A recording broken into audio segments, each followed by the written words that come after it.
Hello, friends. Today I am bringing some real good news for all mutual fund investors.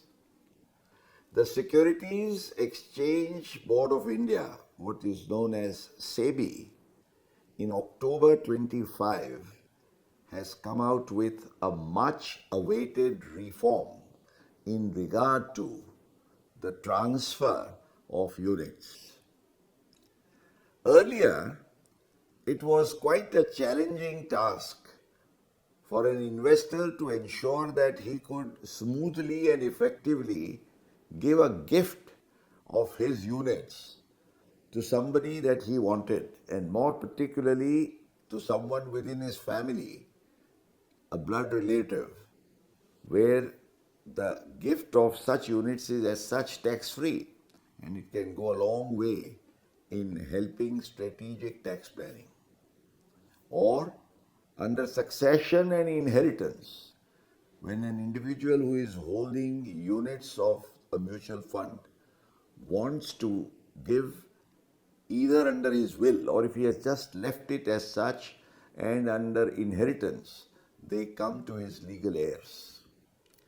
The transfer in all such cases was posing a major challenge in this terms that when you wanted to give to someone who would accept the gift or who would receive it under inheritance or who has been given under the estate as a beneficiary, the issue was for the actual ownership to vest with them.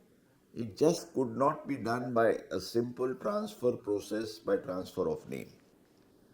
Yes, if you had demat accounts both for the transferor and transferee, it was possible to make certain such transfers.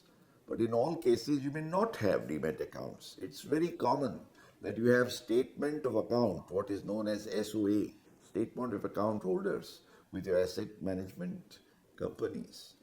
And in such cases, the only option is that if you want to give your units to someone, you would first need to redeem them, and out of the redemption proceeds, give a gift, and then the gifted funds are utilized by the recipient who receives it, or a person who gets it as a beneficiary, then invests those units in his name.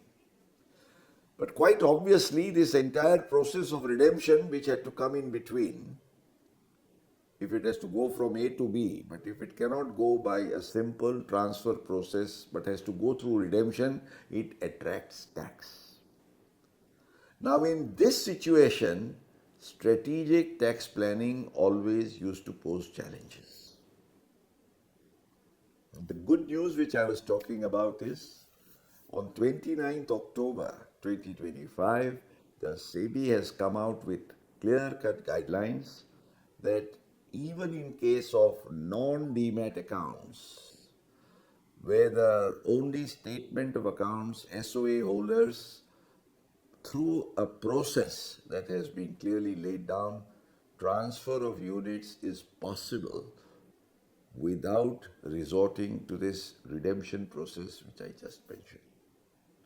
You can give a gift, you can give under succession or inheritance, under a will, or there could be situations where you may want to, incorporate or involve or add a joint holder in an account. A simple example being a minor becomes a major and one of the parents, their name is to be added.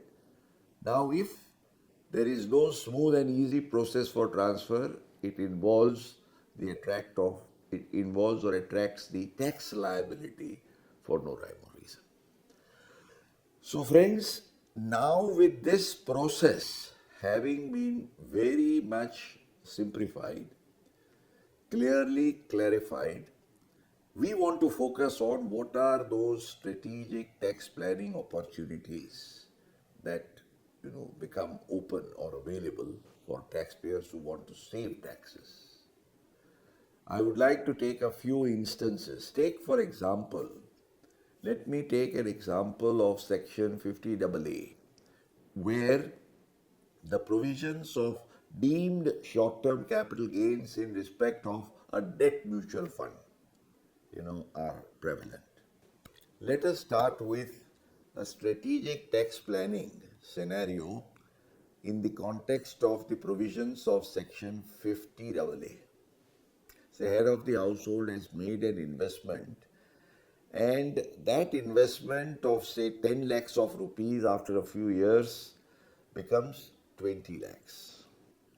Now, the head of the household is in the top tax bracket of 30%. If he tries to encash this gain of rupees 10 lakhs, he would at the rate of 30% attract a flat tax of 3 lakhs because he is in the top tax bracket. He has an adult son who has just turned 18 or a daughter who has just crossed 18 who yet do not have independent income. He can plan to avail zero tax in a manner by planning as such, gift these entire units of the value of 20 lakhs to the son or the daughter. The son or daughter do not have any significant income. This is deemed short-term capital gain. In the case of an individual who can enjoy the rebate of Section 87A, if he is a resident of India, income even up to 12 lakhs of rupees is completely tax-free. So if the 10 lakhs, instead of encashing or redeeming it through the head of the household, which would have attracted 30% tax at 3 lakhs of rupees, is gifted to the son and the daughter, who in turn sell these or redeem these mutual fund units, the gain of 10 lakhs, because 10 lakhs is the original cost, 20 lakhs is the consideration, and as investors and taxpayers are aware that in the case of a gift, in the case of inheritance or succession, the cost of the previous owner is treated as the cost of the recipient, the person who has received it under gift, inheritance or succession. So that 10 lakhs of rupees, because of the benefit of rebate that you would avail under Section 87A, and it not being more than 12 lakhs of the total income in the case of that individual, the entire 10 lakhs would go completely tax-free, just by a simple strategic planning of gift.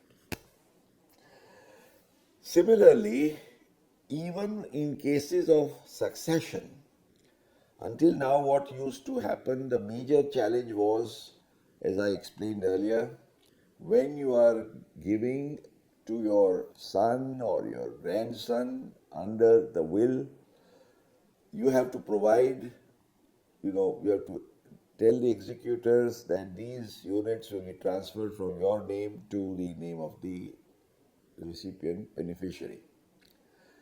The mutual fund does not transfer the units directly as per the provisions which were there prior to this much awaited important SEBI reform.